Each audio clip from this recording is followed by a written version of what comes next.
You're watching CTOM TV.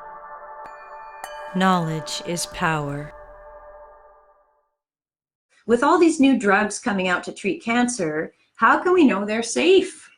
Drugs like thalidomide were considered safe too, and thalidomide was FDA approved. So that's a fine question. Well, I think you need to look at the context of what the drug's used for. Thalidomide, obviously, the FDA tried to get that pulled a long time ago. Canada just didn't listen, and Canada still does not listen to the FDA. They just don't. And so Canada was the last country to actually use it. Thalidomide was used, obviously, for women that were pregnant. And so for women that were pregnant, it's not a good drug. Obviously. Okay. However, well, it was meant for morning sickness symptoms, right? So however, who else would use it? However, thalidomide is being used right now in blood cancers, and it's incredibly effective. Lymphomas and so on. So okay, but Jonathan's question's a goodie.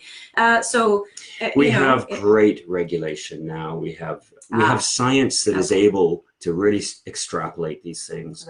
Right. Every drug is going to have a side effect, but it depends on the context you use it at. And so, that's really what it's all about. You can't take a drug that was designed for one purpose and apply it and have the same sort of side effects as a consideration in a different condition. Right. So it's kind of it's who you're giving it to, context and specific. all the variables that are appropriate for them. But the other thing that Alex mentioned there quite quickly is that in 2019, the clinical trial process is so much more advanced. There's so much more checking and double checking and rechecking. And just the science. We know how to predict these things. And the data was there for thalidomide. It was a typical thing that happens in those days is we don't want to hear about it. I mean, they did the same with the flu, the flu pandemics. Hey, let's not talk about it. Let's just keep it covered. And that's why it became a pandemic. I mean, everybody knew of these effects in thalidomide, and they were just ignored. And then there was a lot of humming and hawing.